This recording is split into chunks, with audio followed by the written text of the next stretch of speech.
Hey guys, welcome back. I'm Nick, your host of On the Scene with Martini.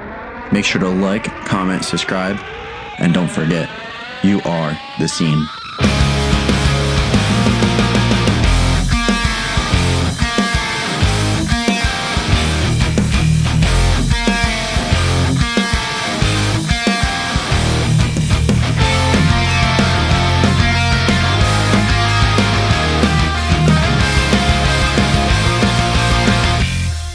Hey guys, what's up? It's Nick, Honesty with Martini. Today I have Dwid from Psywarfare and Integrity. How you doing?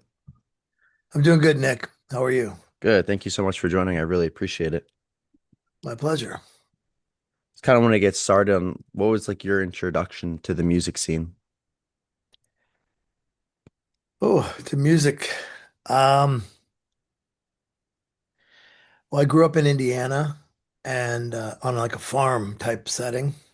And when I was about 12 or 13, my parents had divorced, and when I was about 12 or 13, I went to go live with my father.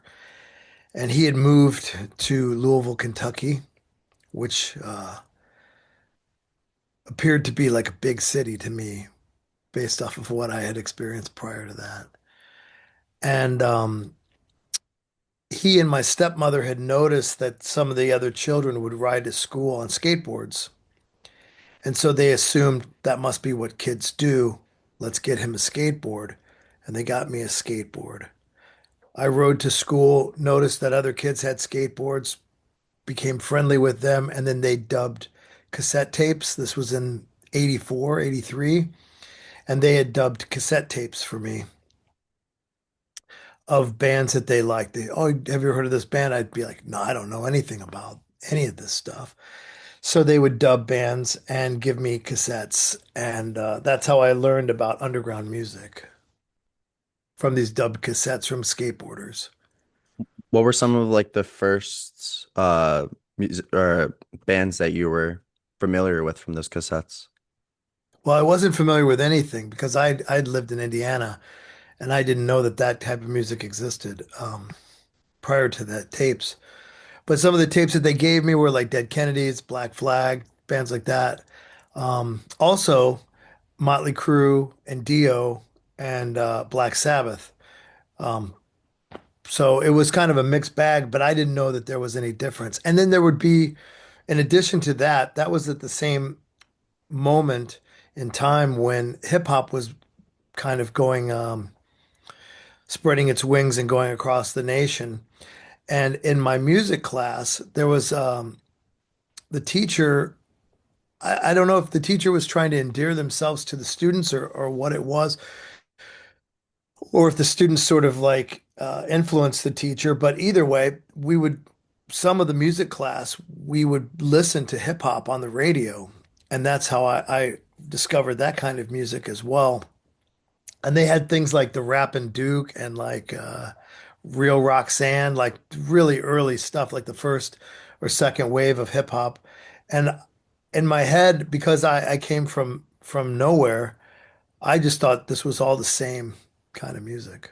I didn't know there was a difference. I didn't know until later when people berated me for liking a wide range of music. I thought that all this kind of underground music was of the same ilk. Was there a pretty like big underground music scene in Louisville, or were you just kind of lucky that you found a few people that introduced you to it? Both. There was an underground scene. I wouldn't say it was a big one, but there was an important one, I guess. And yeah, the people that I met, it was luck that they were going to the same school as some of the guys were in a band, ended up being later in a band called Endpoint, which was a straight edge hardcore band from the late 80s, early 90s from Louisville. But this was early 80s. So they were just in middle school at this time, like me. And I went to school with a couple of those guys, and maybe some of them dub tapes for me. I'm not really sure. It's been so long. It's been like, over 40 years ago. Um, but there was a scene, there was a place called Charlie's Pizzeria, and kids would go there, and it was a pizza shop, and they would have in the corner bands sometimes would set up and play punk bands and things like that. And so I would see some bands that way as a kid. Do you remember your first show, like in the underground scene? Well, yeah, it would have been Maurice, which was a local band from Louisville, and they played at the pizza place. And they they went on later on. They went on tour with Sam Hain, which is Danzig's second band, Hmm. and eventually the band Maurice broke up, split up into two different bands. One was called King Horse, and the other was called Slint. Two totally different styles of bands too, but both pretty influential. Um, but that was years later. When did you know that you wanted to like formulate a band? Because you said you got into it when you were like early teens. Did you wait a little while before you got into being like a frontman and stuff, or? Yeah, I mean, I didn't really know or ever think about that. Like when I was really little, I was so bored, I would play with cassette recorders. You could buy these cassette recorders that I don't know, I don't have one here because they're so obsolete. They were sort of like a box like this and had a little handle on the end, and you could play the cassette or you could record it. Um, and I got one of those as a gift. I thought it was a toy. I didn't really understand that music. I didn't understand that people listen to music like that. I knew that music would be on in the car when we would drive to get groceries or gas or visit relatives. But I didn't really understand that it was, I guess I thought it was an accessory to the car. I didn't really pay attention to it. Although my grandparents had a record player, an old turntable that had 16, 33, 45, and 78 RPM on it. I Mhm. played the big old 78s, which is the big old records from the early to mid 1900s. So, I mean, they would sometimes play those, but very rarely. And I just thought that music was like, I don't know, like just something that went on in the background. I didn't know people enjoyed it. I didn't know that that was a thing. But when I had this cassette recorder, I would record sounds. And ultimately, I mean, primarily, every Saturday night, there'd be this horror show on the local television channel. And back then, you only had like three channels. And they would all turn off after a certain hour, like I think it was like 1 in the morning. And and then there would be nothing on until till like 6 in the morning or 5 in the morning. So I would stay up late on Saturday nights as a little kid um, and record with my cassette audio. It was audio cassette. I would record the audio from the horror movie so that I could play it back throughout the week and hear it and try to imagine like what the horror movie was about and remember the characters, and I would draw them and kind of replay the story in my head.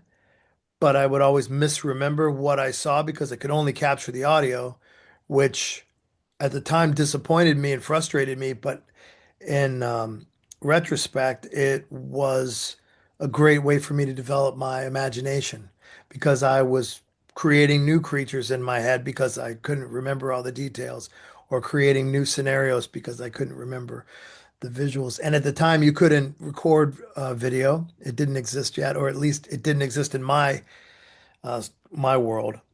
If it did exist, we didn't have one. I don't think VHS players came out until like, or recorders came out until the late 70s, maybe. And this would have been like mid 70s when I was doing this, mid to late 70s. So that was part of it. And also like with that record player, I would like sometimes record the records that I would hear that I would be able to play, and they would be like gospel records or Western records, like cowboy kind of themed songs. Like Tex Ritter was one of them. He had a song called Blood on the Saddle. And I would take Elmer's glue. I don't know if you know what that is. It's like a Hmm. kind of glue that kids use for paper. Yeah. Um, I would take this glue and like cover it over the records. and wait until it would dry. And at first I thought it would dry quickly, but it took like 3, 4 days to dry. Once it did dry, I would crack that off and peel it. And I had made a copy of the record. And then I would put that on the turntable and play that. And it would sound totally crazy. And then I would take that tape machine and play that. Either I'd play the horror music while listening to that, or I would record that, or both later on when I got a second cassette player, because they said my relatives were like, wow, this kid really likes cassette players. What a weirdo. We have an extra one. Let's give it to him. So at some point I had two of them. And again, I want to make it clear, like I had no idea that this was music, and I'm sure a lot of your listeners will say, well, that's not music. And even like what I do with integrity is not music to most of the people in the world. But I don't really care. I just do what I want to make. I make what I want to hear, you know. So that's kind of my introduction to music, but it was from the wrong end and definitely unorthodox. And when I found out about punk and metal, and hip hop, I thought, wow, this is, you know, this is music. But I didn't think that that other stuff was music. I just thought that that was what kids did to play. Thought it was like, you know, I would do like collage work for cutting out of the newspaper people's heads and putting them on animals and pasting that together with that same glue. And I would draw, and I just kind of, you know, I just thought that that was all part of that world, like, you know, being bored, not even being creative, not even being an artist, being bored. And that's what I would do with that. And then at some point, those two worlds collided. And that's when I accidentally started a band. Did your parents like support you at all when you were kind of in that kind of music? Because I'm growing up in like a smaller town. I'm sure that might have been like kind of a shock to them of the music that you got into. You mean the punk music and the Hmm. metal? Yeah, No, no, absolutely not.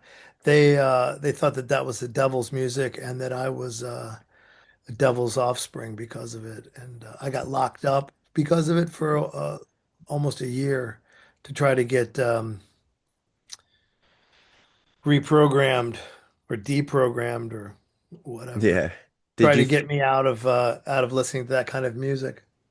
did you feel like that kind of helped you? Because like in a way, I would say like Integrity's music, even in like comparison to the hardcore, is kind of like it's very out there. Like it's very opposite compared to like a lot of other bands sound. Did you feel like those kind of situations kind of made you want to play that music even more? Or was there a time where you're like, okay, I should probably give this up?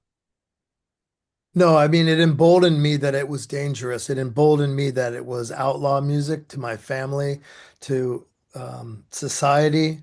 Because also in the 80s, it was considered to be very taboo to listen to that kind of music, you know. Now you can get a Misfit shirt at Walmart Yeah, or Target, but then if you had a Misfit shirt on in the wild, you would most likely get attacked by people, physically attacked, violently attacked by groups of people who would be furious that you were listening to that kind of music. And so while that would be unfortunate often, getting beaten up by random adult strangers in pickup trucks or having bottles thrown at you for wearing a Misfits or whatever shirt, Septic Death, these kinds of shirts.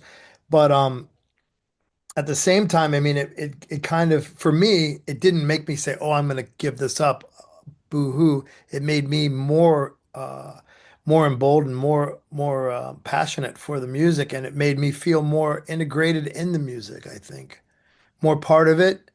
But at the same time, like you said, my music is unorthodox in what is considered these genres. hmm, I don't care about genres personally, so that was never a concern for me.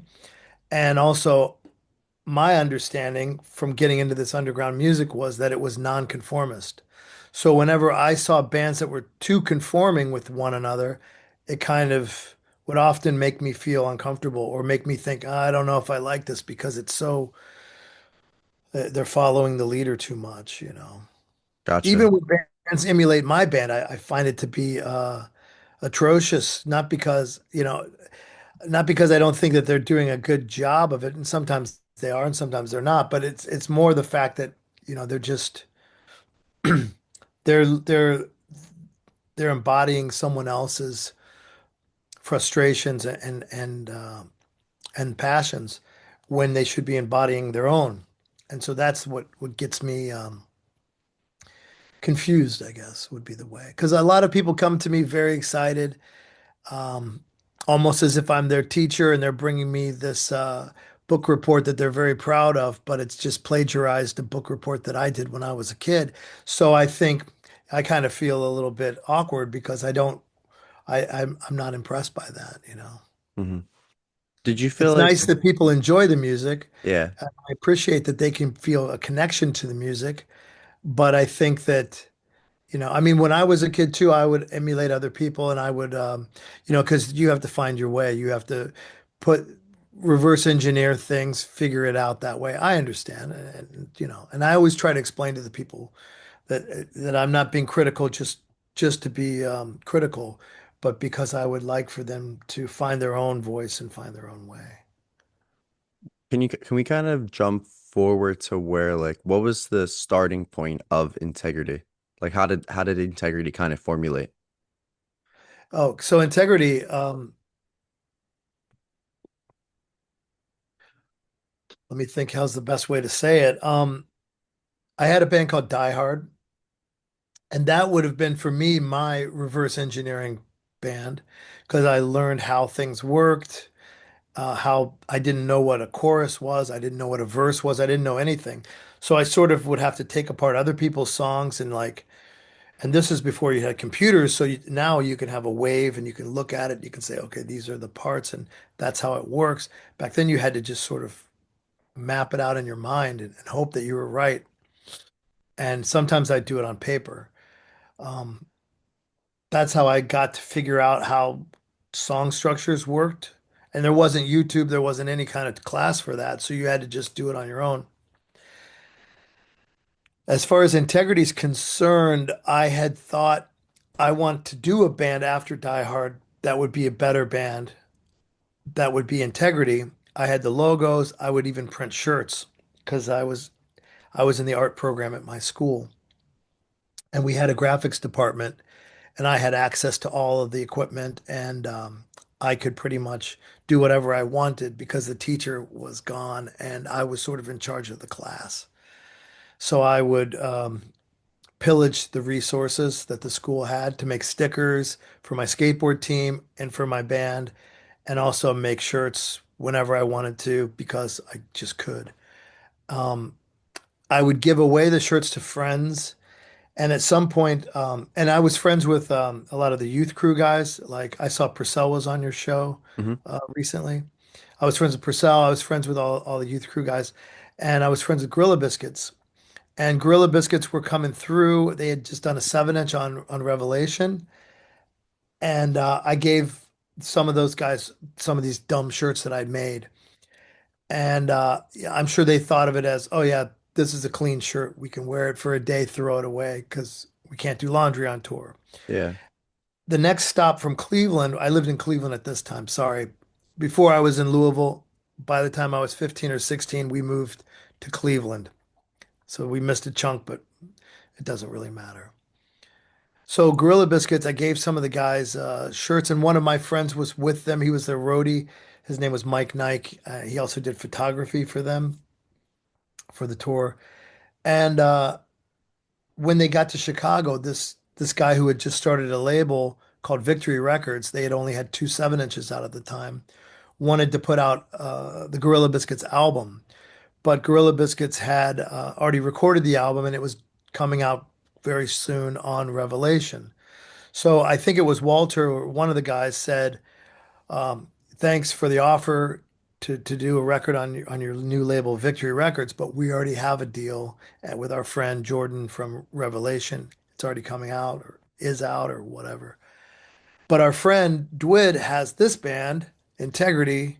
Um, you should consider putting out his music. And so then I got a phone call that said, a record label is interested in talking to you. And everybody thought it was a joke, including me. I thought it was a prank, but it turned out to be actually real. And so I put together the band.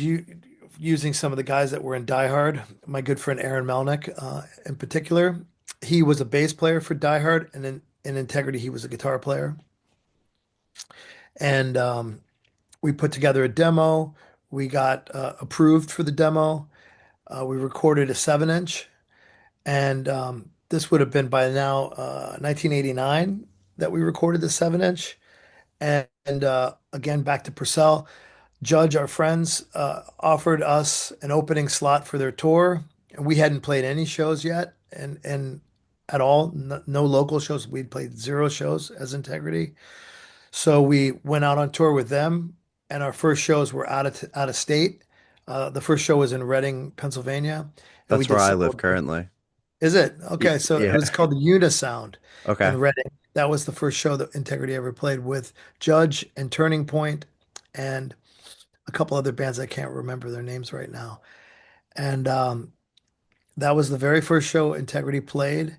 And then after that, we played a local show after that tour a couple of months later in Cleveland. So we didn't play our first shows in our own hometown, which was a little bit deliberate and a little bit of, people didn't want our band to come out. So it was a good way of us saying, well, we'll do what we want. You can't stop us, Did you? which seems to be a theme, right? Like, Yeah.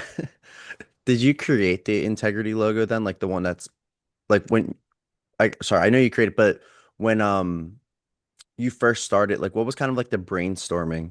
Because the integrity logo is one of my favorite logos in the scene. you mean the square logo with the word integrity? Yeah, and Or then the the one that skull? you currently have now with the kind of like the face being like blown up a little bit. You mean like the skull? Hmm. Okay, so there's two stories. The square that's on the front of the old shirts Hmm. that says integrity in like kind of a clean lettering. That was from a book that my stepmother had. It was a book about like extreme crazy religious people thinking, and I didn't give a shit about the book. I just liked the way that the logo looked on the front of the book. So I took stole the book from her bookshelf, and then I started Xeroxing it, photocopying it, Yeah. and messing with it and making it the logo that I would use. I'd make stickers, and then I made T-shirts with that. As far as the skull is concerned, that was a little bit of a different story. Sometime, I think it was 1986, there was an issue of Thrasher where Pushead, the singer of Septic Death, and the artist who did a lot, um, most people will know him as the artist who did Metallica's T-shirts in the 90s. But he did Misfits too. He did a lot of great bands T-shirts. And he worked at Thrasher magazine as a writer, and he interviewed Danzig. And in the interview, he asked Danzig, "Where did you come up with the skull that you used for Sam Hain?" Because the band Danzig hadn't started yet. At that time, it was just he was in Sam Hain, and he said, "Well, I had this comic book, and I redrew it from the comic book, and I thought it looked good." So when it came time for me to have a logo, because I love the Misfits, I love Sam Hain, I wanted to have a similar kind of aesthetic. So and also to contrast the other one, which was very clean looking square with very clean lettering, I wanted something that also conveyed the dark side of the band because there's kind of a dichotomy to the band.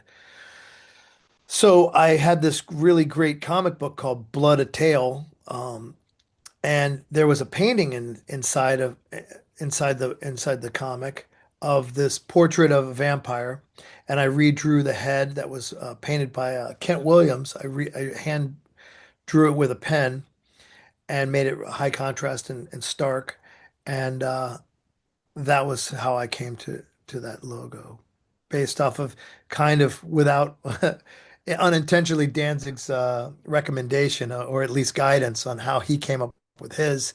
And then a strange story at the same time, I had been pen pals, which means like I would write letters to Pushead when I was 13. Hmm. There's one of my first bands that I liked was Septic Death and another band Geezem, but that's a different story. One of my first bands that I liked was Septic Death, and I would write to Pushead and say, "I love your artwork, I love your music."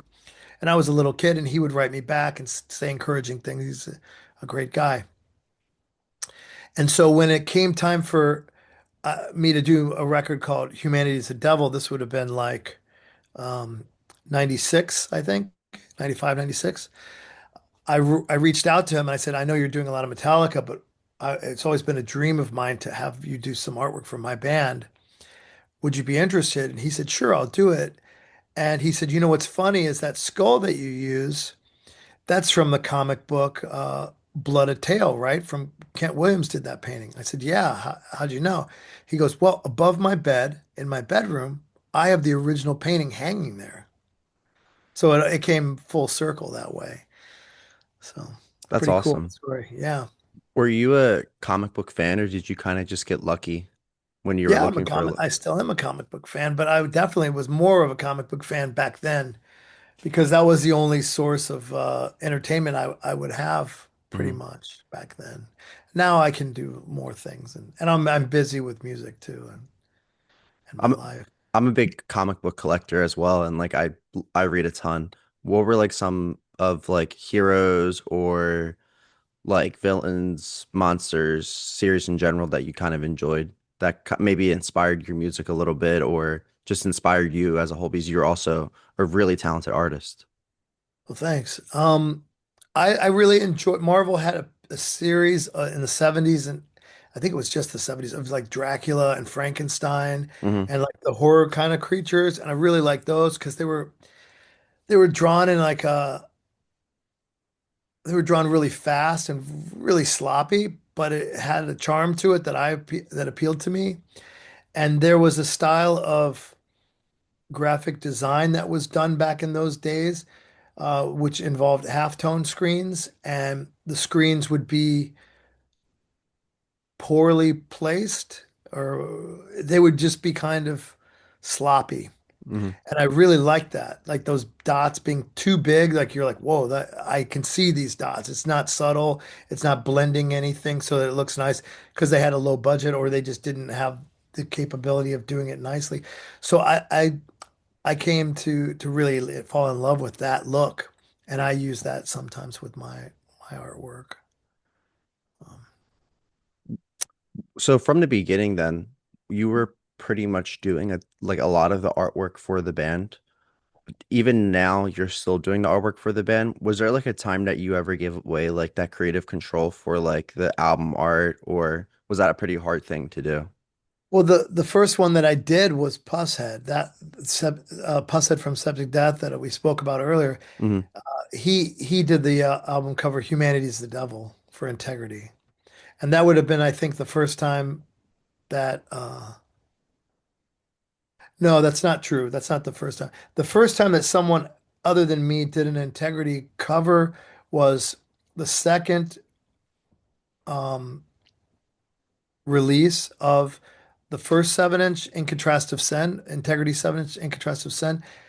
I released it after we had a falling out with Victory Records. I released it on my own label, Dark Empire, and Aaron Melnick did a painting, uh, or he did the artwork for it. Hmm. Yeah.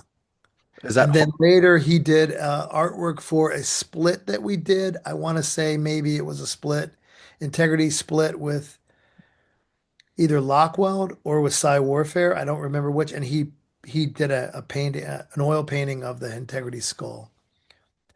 So I don't know if that came before or after.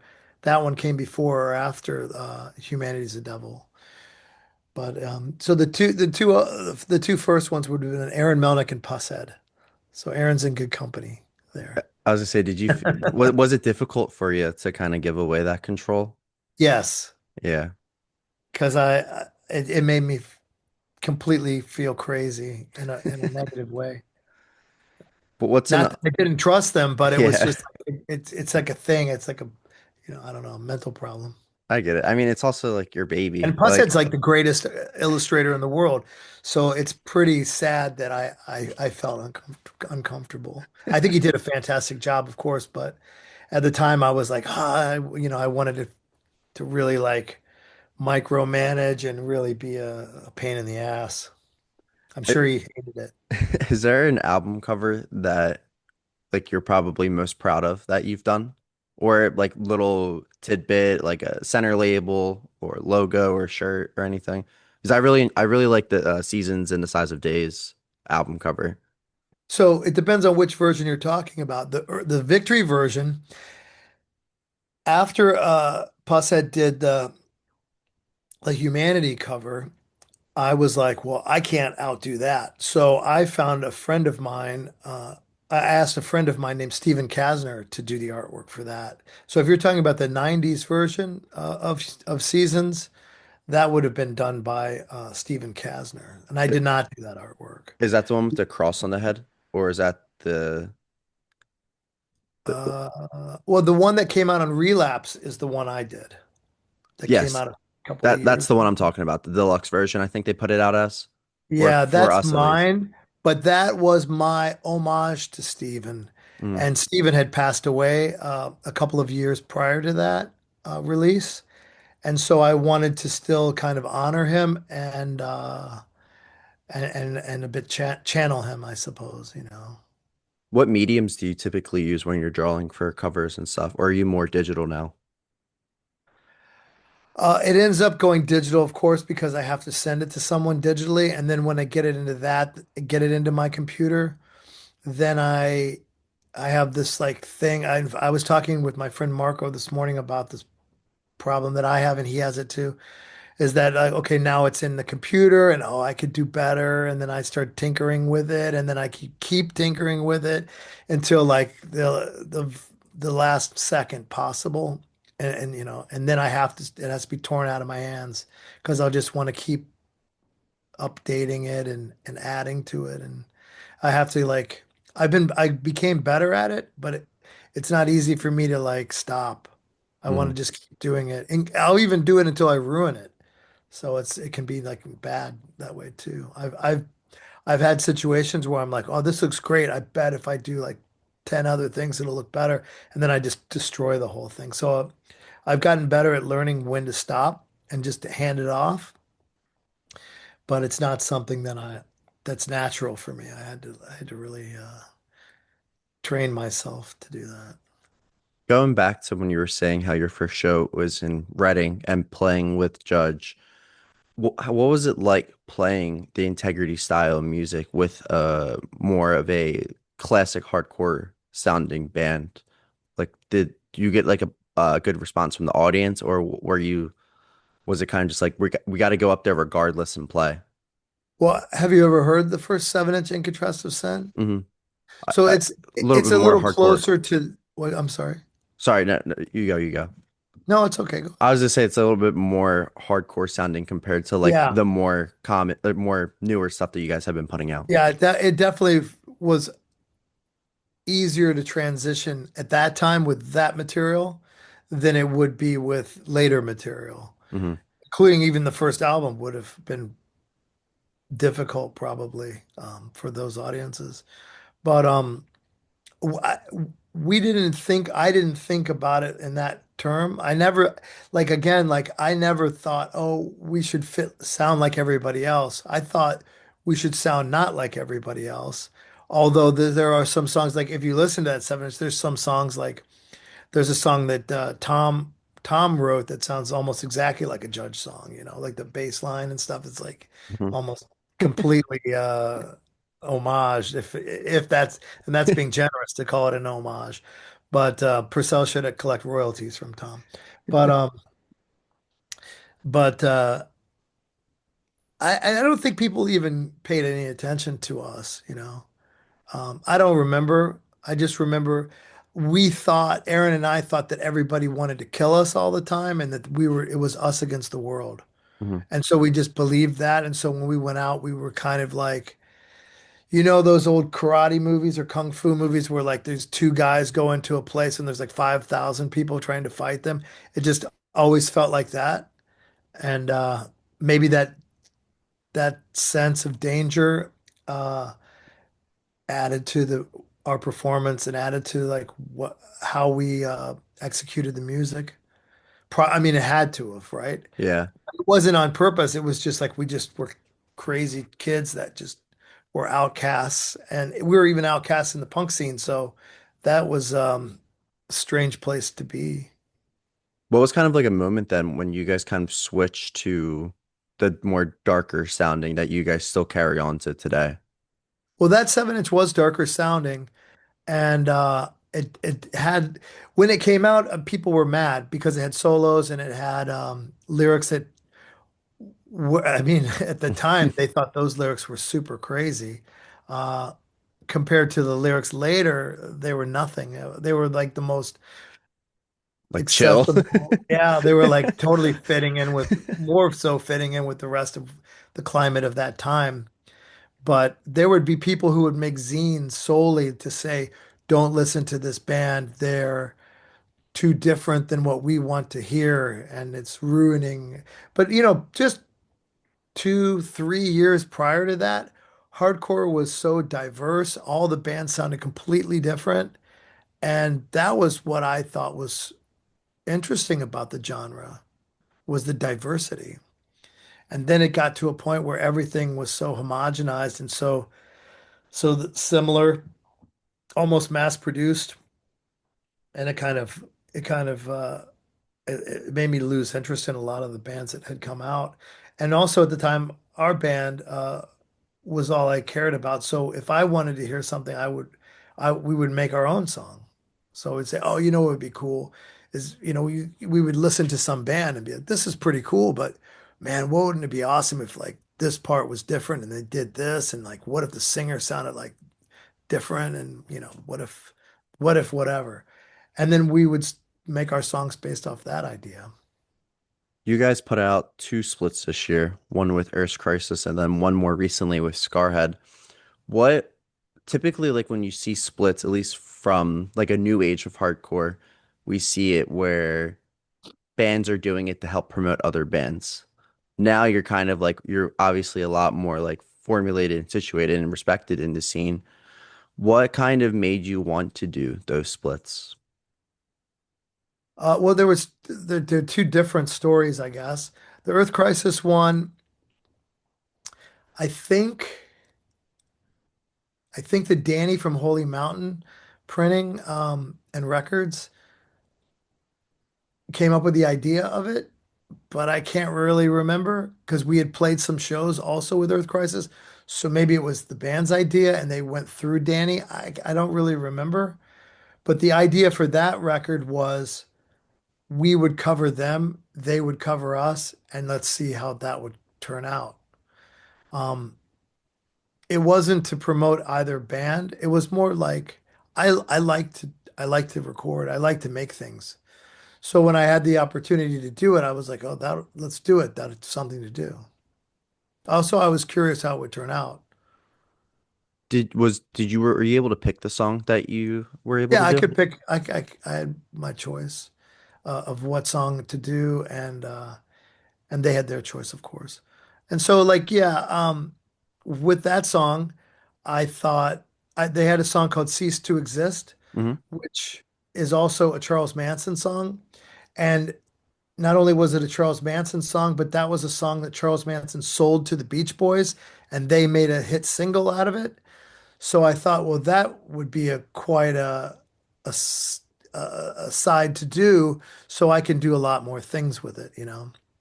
So I did an unorthodox version of their song, of the Earth Crisis song, and then Asa, he played guitar and drums on that song with Aaron Melnick as well. And he went out and got bongos and learned how to play bongos. And then it transitions into this bongo kind of hippie psychedelic thing that has like a cappella Beach Boys singing the Manson thing kind of woven in there, kind of waving in there like streams. Um, and then it gets into this like psychedelic thing. And then after that was finished and came to fruition, then I had a lock groove at the end that was the Firestorm classic riff, Hmm. so that on the vinyl it plays forever, I always, with when no release. So there's no mosh part or anything. It's just pure frustration. It's just pure chug chug chug chug chug chug chug chug chug chug chug chug chug chug chug forever. It never stops. And unfortunately, the record was slower to come out because that's what production is like. And the digital came out early. So people were like, "Oh, they made this digital loop. They didn't get the whole idea behind it. It was that the vinyl captures that lock and it plays it forever." And that was the idea behind that. As far as the Scarhead is concerned, I was talking with Danny Diablo. I had been talking to Danny Diablo on the internet, and we decided, hey, wouldn't it be cool to do a split? And so my mother had just recently died at that time, and my mother had a lot of uh, very political ideas, and she didn't really have a voice that was. She never she never was able to express herself to the world. And so I thought, well, what if I wrote a song through her mind about the current state of politics, which I normally don't do political songs. Um, and so I did that song for her, and it was basically her opinion on her views on the way that the American political system has gone to shit. And then, in addition to that, Danny Diablo also is, in addition to Scarhead, he does hip hop music. Hmm. I do Psywarfare, as you mentioned earlier, which is electronic, crazy stuff. And I thought, maybe I could make a hip hop song. And my partner in Psywarfare is Alex the Hombre, and he and I put together this hip hop song based off of hip hop songs that I like and the Hombre likes, and also Aaron Melnick likes. There's a sort of style that we're into that like this band City Morgue kind of popularized, Yeah. and Sas Mula and those guys. So I thought, well, maybe we could figure out a way to make a song like that. I don't know. And then we made a song that I think was kind of in that world. And then those guys, Danny and Tony Slippas, recorded the vocals for it, and we mixed it together. And that's the other song on the Scarhead split. What kind of made you want to get into Psywarfare? Because that was like a portion of music that I never, I guess, understood. Like I get like when I see it the live, I feel like I understand it more when I see like the live versions of it. But what made you want to kind of get into Psywarfare and start making that kind of music? Well, as we talked about earlier, when I was a kid, I would put glue on records and play with tape machines Yeah. and all of that kind of thing. And when I got the two tape machines, I would play back the horror show that I had recorded on Saturday night prior, and then have other sounds in the background, and then take the new tape machine and tape the sounds that were coming out of the old tape machine, sounds that are coming up, like for example, like the record that was made of glue. Now it's making this cacophony of sound, and maybe I would like bang on pots, I don't know, whatever. And then I would record that on the other tape machine, and then I'd have like all that together, and then I could play that and put other stuff. And I was just like kind of layering things, but just for fun, again, I never thought it was something that anybody else would ever want to listen to but me. And when I got into the punk thing later, and then I would buy records, and inside of records, sometimes there'd be like a flyer that would say, "Hey, we're a record company. We also have these other bands." And I would, back then there was nothing else to do but look at the liner notes and look at the inserts and look at, the lyrics and everything, look at the album covers. And I mean, kids of my age would just study those things. I mean, that was like biblical for us. And then I would look into these inserts, and there was one that was from a label called Placebo Records, and they did records by JFA, which was a skate punk band. They did records by a vampire punk hardcore band, also goth, called Mighty Sphincter, which I really liked. And I thought, well, I pretty much enjoy everything these guys are doing. And there was one record that was a compilation, and I had an affinity for compilations because you would get a record and you could experience 10 to 20, whatever, different bands. And sometimes you'd strike gold and be like, this is my favorite band. And then you could go find more stuff, like a sampler. And they had one that was called Dry Lungs. It was a compilation on Placebo. And I ordered that because the cover looked cool. It was kind of like a post-apocalyptic city city scene with like dead bodies and like buzzards or something, like eating on the bodies or whatever. So I ordered that as a kid. I think at the time I was 14 or 15. And when I got it in the mail, it wasn't punk and it wasn't hardcore. It wasn't vampire goth, whatever, like any of the other bands. It wasn't skate punk or any of the stuff that Placebo was known for. It was actually noise. Merzbow was on this thing. And I didn't know what Merzbow was or who Merzbow was. But I put it on and I thought, wait, this is like the stuff kids make. Why are they making a record of that? Because in my head, that's just what kids did, like playing outside on a swing or climbing a tree or fishing or going hiking or whatever the kids, jumping bikes off of hills and crashing and, shooting guns and whatever kids did. I thought this is what kids do. Why is there a record like that? And then somehow it dawned on me, well, you can make records like that. And that's how Psywarfare eventually came to be. The first iteration of Psywarfare that was like a real, that was with the idea that people could listen to it, not just me listen to it, was a group that I made when I was in a correctional school with my friend Bill Gill. And we were in a dorm together. And at the time, I was probably 15. And yeah, I think I was 15 years old. And his dorm room was on the corner of the building, and it had a window that overlooked like where all the kids would congregate, smoke cigarettes or hang out. And so we took his stereo and my stereo, and I had learned how to make loop tapes and like other weird sounds, and we would like plug in our headphones into the mic jack of his stereo or my stereo or whatever, and then you could yell into the headphone and it would work as a microphone. And we put all the speakers up in the window, and we had this concert of like kind of noise concert, I guess. But in our mind, it was like punk or hardcore. We thought that it was a real band, but it was essentially noise. And everybody got mad about it, which we liked.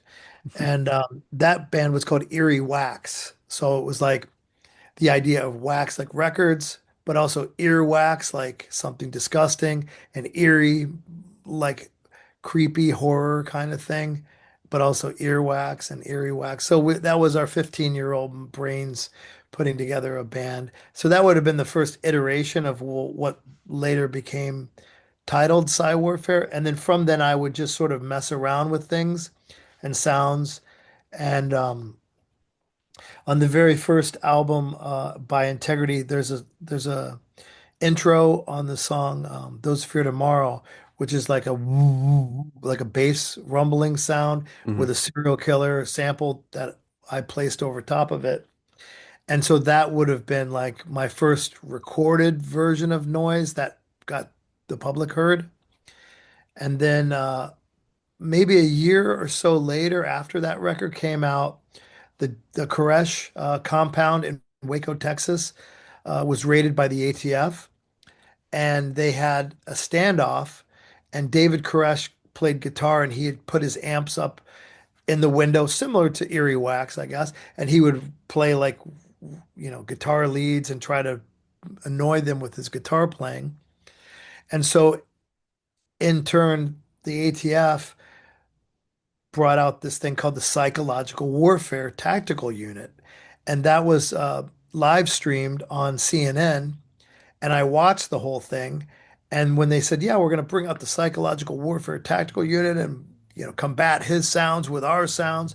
And they were playing like vivisection of rabbits screaming, with Tom Jones singing What's New Pussycat, and like the sound of waves crashing, just like all kinds of different things to just drive people crazy. And I thought, oh, that's a cool name, Psychological Warfare Tactical Unit. I should call my noise stuff that. And simultaneously, I thought, I can do crazier, worse sounding stuff than this. I'm going to call the ATF and offer my services. So I get on my phone, and this would have been, I don't know, 92, 93. I can't remember what year the Koresh compound assault happened. But I called the operator. I got the number in DC for the ATF, and I got a hold of some secretary who was going to transfer me after I pitched this whole thing to the right guy to talk to. And so I tell her what I just told you guys. And then she's like, I'm going to put you on hold. Okay, sir. Uh, and then I heard like a clicking sound. I'm like, maybe they're recording this. Or maybe I'm paranoid. Maybe they didn't record it. But in my mind, I'm thinking, I think they're recording this. And I'm playing back the conversation I just had with the secretary. And I'm like, they're probably going to think I'm as crazy as Koresh. And this is probably going to end bad for me. I better fucking hang up. So I hung up immediately. And then I said, well, I'm going to call it psychological warfare tactical unit, and then I shortened it to Psywarfare, and uh, and then shortly after that, I released some tapes, and uh, and then I played a show with the first show that I played was with at Psywarfare was with Merzbow and Masana, so that kind of came full circle as well, because the first noise recording, professional noise recording that was sold in stores that had ever heard was that Dry Lungs compilation that Merzbow was on. Is it more of like an emotional release when you are playing like your noise music, or is it more because you like to piss people off, like you were saying earlier about how that's kind of how Eerie Wax started? Well, it's all that, but I mean, what you have to understand too is when Elvis came out and he was on the Ed Sullivan show and he's doing I Ain't Nothing But a Hound Dog, Yeah. all the parents and grandparents at that time were like, what is this crazy music? What is happening to our children? This is pure noise. Hmm. They thought that of Elvis. And then those children who loved Elvis grew up, and then their children listened to Led Zeppelin or Black Sabbath. And you know what they did? Ah, what is this crazy noise? This isn't like music from my day when it was safe, like Elvis, and everyone loved it. And then those children grew up and punk rock and hardcore came out. And they said, this is not Led Zeppelin. This is noise. And on and on and on. And still to this day, the people who think that they're the most fucking extreme in music also say, this is just too crazy for my little ears. It's making me sad. Oh, boo-hoo. And it's just like that. I mean, it's the same thing as like when Black Flag first put out records, people were horrified. Turn this off. It's hurting my ears. And so, you have to see the connection is that this is a type of music that is, of course, inflammatory and repulsive by design, but so is, deathcore, so is grind, so is all of these types of music. That's the root of it is to get a reaction out of people to to do something of violence, a sound of violence, because it's not pop music. It never was intended to be pop music, and so that's I mean that by design is what it is. But I see it as punk music. This is something that Whitehouse actually said, so I don't want to take credit for this, but I'm going to embellish and make it a little bit more of my own. But ultimately, this thing I'm going to say, I think originated from Whitehouse, but I could just be misremembering. But William Bennett of the band Whitehouse, which is the power electronics band or noise band, some might say, um, when they began, he thought, at least this is my understanding, he thought that punk rock was basically just um, sloppy played Chuck Berry songs with cuss words in it. the government sucks, fuck the government. And then these Chuck Berry riffs played badly. And I mean, basically, that is what the Sex Pistols is. And that's what Malcolm McLaren designed as an old guy. I mean, he was like my age at the time, and he thought, this is what the kids are going to want to hear. My music, but played sloppy with cuss words. And so, it was a marketing thing if it was anything. And at that time, William Bennett was a teen, and he thought, that's not what I want to hear as a teenager. I want to hear something more bombastic, more aggressive, more confrontational. And so he took his music into the direction that he did with electronic sounds and synthesizers. And and in a way, I think that that is like the true idea of punk. And I use punk not as what the genre is, but as the idea of like a type of music that is so abrasive that it makes you stop what you're doing and think about it. Because right now, I mean, you've had so many years of heavy metal, you've had so many years of punk, decades of heavy metal, decades of even, death metal, even the most extreme metals of all the metals. And, to be able to make a music that still is infuriating to young people and old, I think that that's a gift that's not going to last forever. So I keep trying to find sounds that are going to convey the message that I want to convey, the verbal message, the lyrical message, but with a sound that is enough of a antagonist that it's going to get your attention, and that in itself expresses what the music is supposed to be, what the song is supposed to be, and that's what I like about it. I mean, yeah, does it bring me pleasure that people are upset and mad? Of course, I love that. Um, when people don't understand it, I also love that too. And when people are, so mad, my whole career is based off people being mad at that I like something that they don't like, and that they don't like it so much that they'll make zines, they'll make podcasts, they'll make all these things just to cry about stuff I'm doing. I mean, that makes no sense to me. I'm flattered that they're going to spend the time, Yeah. and I appreciate that they're so haunted by the fact that I just want to make music that I want to hear, that they have to do that. I mean, that's amazing. I really appreciate that they're doing it. And I also appreciate that they're mad. I also appreciate that it frustrates them and haunts them and drives them crazy. But that isn't really the root of it. And the root of it is like I want to make sounds that most people haven't heard, and those sounds are going to be unconventional. They're going to be newer sounds, hopefully. And your ears are going to be like, what the fuck? I never heard anything that sounds like that before.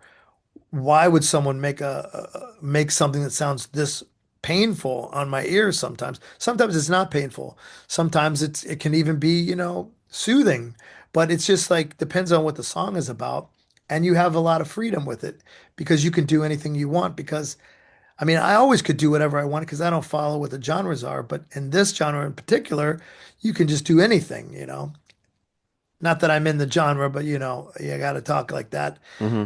when in Rome. So I don't know if this explains it to you or not, or to Yeah. anybody, but and it's not like really something that I can formulate with a conversation to explain. But there's a part of me that feels like these are the right colors that I need to paint with when I'm saying certain things sound wise. So there's also an aspect of the equipment that I use is all modified and um, deranged to my specifications. And so I have these sounds that, for the most part, are my sounds. And I'm able to create these songs using instruments that are unconventional. And I like the way that they sound. But there is some songs that I make there are sounds in some songs that I make that I don't like the sound exactly because it's so fucking painful. But I like the idea that it's so fucking painful that it physically hurts me, and I want to share that with other people. I don't know if that makes sense, No, I get what you're saying. but that's how it comes to be. There is some songs that I've made, especially with I made some songs for my friend's band, Makita, it's called.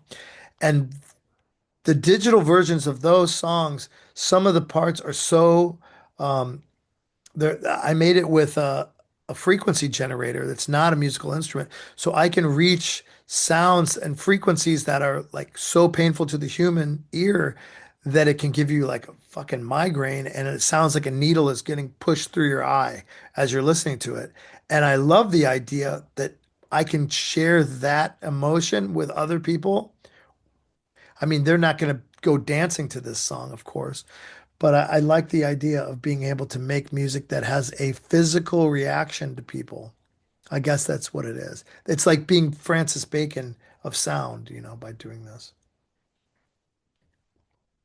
When do you know? Because obviously, like the noise that Psywarfare puts out isn't as structured in terms of like there's not always a chorus or always this. How do you know like when to kind of stop and start a song? Well, there is choruses on some songs. And in Hmm. fact, we have shows where people are singing along. We have shows where people mosh and stage dive. So it's a mixed situation like, but because there's now over 30 years of these recordings, there's some songs that are more like I don't know if it would be soundtrack type songs, but these songs that are just like kind of like how classical music is. It has an up and it has a down and it has this resolve and everything, but with not with classical instruments, of course. Um, but then I have songs where there are choruses, there are verses, and there is a structure to it. And when we play, it does have I'm able to replicate them. I think that's what you're asking. Or am Yeah. I able to replicate it live? Like, can I play the song from the record live? Yes. Sometimes it varies though. It'll sound a little bit different, but I like that too. I want the songs to be a little bit fluid. I want the songs to be a little bit surprising even for me. But for the most part, they do sound quite similar. If you look at some of the more recent live footage, there's recognizable songs that you would be like, that's weird that they're recognizable songs. And I've been trying to like, because of this conversation that we're having now is not the first time I've had this conversation. Mm. And so I'm also used this as a form of therapeutic of therapy in a way, and I'm able to like think about why I'm doing this kind of music, and then while doing it I'm able to say, I should embrace more the idea that this is a new punk, and I should have these structures, and I should have these parts where people can engage. And at the same time, with Psywarfare, we have some instruments that are um, there's a part of the show that's called communion, and we have this instrument that has a lot of knobs and a lot of buttons and a lot of flip switches that you can flip, and each thing that you do creates a different sound. And so I have this portion of the show which originated by accident, um, where we go into the audience with these, and everything we do is wireless. So we go into the audience, and in fact, I have it here, so I can actually show it to you. This is one of the instruments.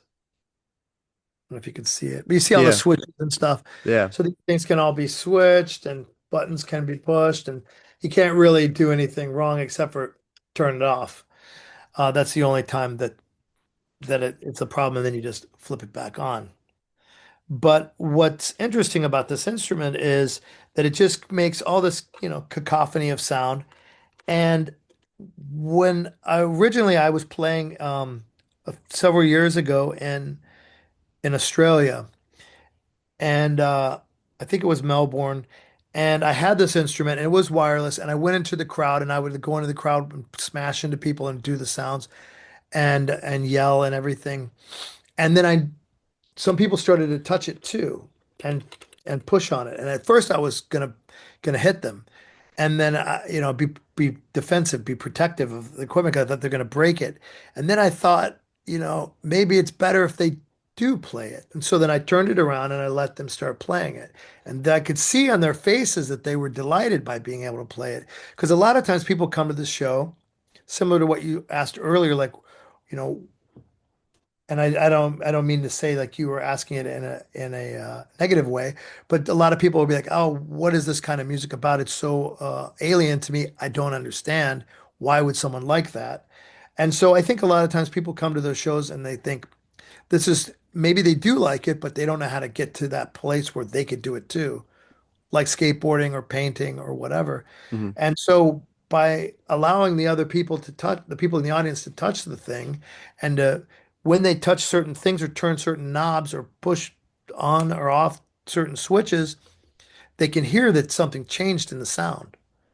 And then they're like, wow, that's why that's fun. This sounds cool. I bet I could express myself with something like that.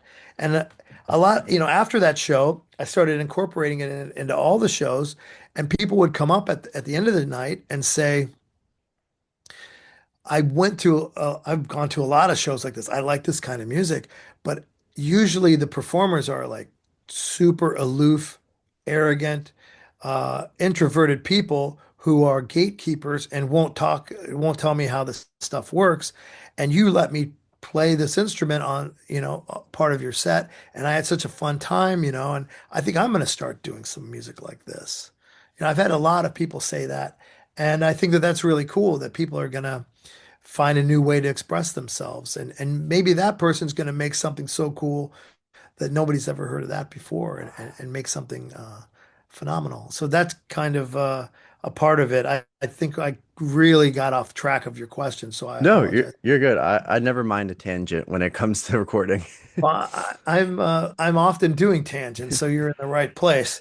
But that was oh, the question was how to, do am I able to replicate the songs live? And yeah, I am. Obviously, the communion is a loose structure, but it's a song that we do. It's part of it. Maybe it even harks back to my religious upbringing as a Pentecostal, when my parents were Pentecostal as a kid. So maybe it has something to do with that too. And maybe it's even a blasphemous version of that. It could be. Um, but Psywarfare is going to be playing on New Year's Eve in Syracuse. So if people want to come out, they can experience the same thing. And also, there's some shows on YouTube if they want to watch, or Instagram or whatever, those Uh, things. And I'll link all that stuff below. I want to leave with like one final question. I do appreciate you coming on and talking to me about your bands and stuff. No problem. You guys have your December shows in Europe for Integrity, and then you have the Manatee January 1st, which I hopefully will be attending up in Syracuse. What's the difference now? Is there any difference playing now than what it was playing when you guys first originated? I mean, obviously you guys have a revolving door of members, but just in terms of how you react with the crowd or just your whole demeanor going into a show, whatever you want to give. Well, I think that we've made a lot of records since the beginning, so there are more people who want to go see it live. As far as different members, yeah, I mean, being in a band for 40 years, people come and people go. Some people have, like Aaron, he has a full-time job. He's a single dad.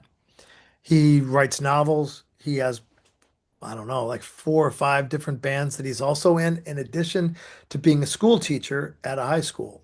So he's a busy guy. He can't go and play all these shows and lose his job and have his kids starve to death because that's just stupid. And I'm that kind of stupid that I just keep doing it. Um, as far as like, is the performance different? Yeah, of course it's different. I mean, I've learned different things. I've become a different person since I was a teenager. I'm probably, to my chagrin, as some of my friends would say, I'm nicer than I used to be. I don't know if I like that or not. Um, maybe I got soft. Maybe I'm friendlier.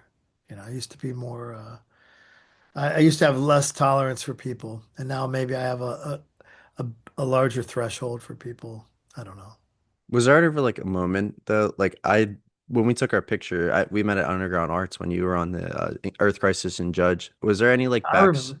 Was there any like backstory at all for like when you put like your hand up, or was that kind of just something that involved in your set and it carried on to everything? Co- Yeah, I mean, I would do it in the shows. That's true. But when it came to the photos, I guess I thought that it was a perspective for the photo, so mhm. that the photo would be more exciting when it was, when it was published. I Yeah, would say developed because I'm old, but when it was, posted, whatever the word would be for when you when you materialize a digital photo nowadays. yeah, But I thought, this would add perspective and it would sort of make the photo a little more interesting rather than just being like one dimensional. I yeah, guess that was it. I didn't really sit down and think about it and like it just kind of came to be. I think it also has a little bit to do kind of like with like a little bit of that too.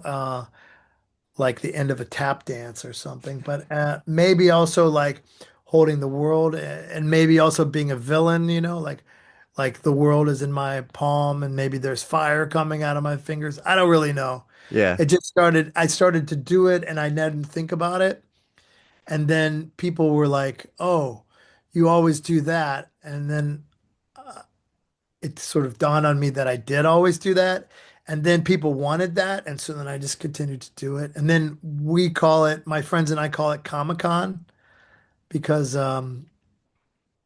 my friends want to make fun of me for doing it. So that's what it's called to them. It's Comic-Con. Like I'm like some B actor that was in a bad horror movie that like people go to Comic-Con and get a photo with that guy.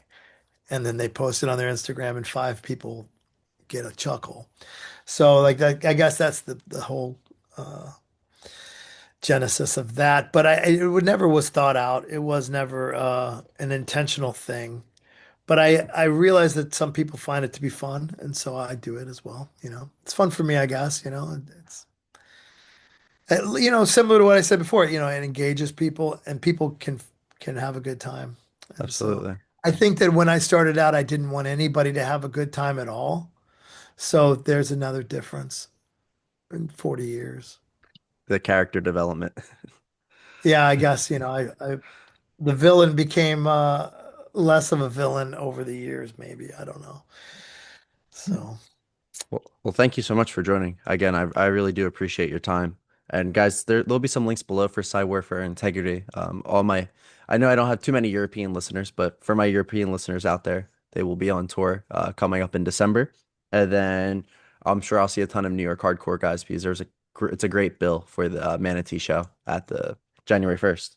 And yeah, yeah, check it the out. Syracuse show, yeah. And Psywarfare is playing the night before in Syracuse as well. There you go. Do So if double people wanted to time. come out and do both, and we can Absolutely. bring in the new year with sounds that are gonna make us all feel uncomfortable. Um, but I have a question for you, Nick. Yes, Do sir. you have any relatives in the Cleveland area?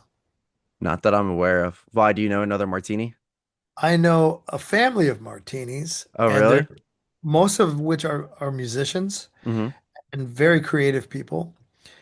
Mike Martini, Craig Martini, and Brandy Martini, and they're brother and sisters, and they're all from the Cleveland area. And Craig has played on an Integrity record. He's a bass player. He also is in Def Leppard Oh, really? as, as a backup guy. Like in Yeah. case the other guy's not feeling well, he takes the stage because Def Leppard are getting pretty old. Yeah. And Mike is a tattoo artist, and he did a lot of music as well. He's a very talented guy. So I thought maybe there was a connection because you don't find a lot of people named Martini. No, it's definitely an odd Her last name. sister, her name is Brandy Martini, Yeah, I which love that. I mean you can't really get a better name than that. So I she struck gold.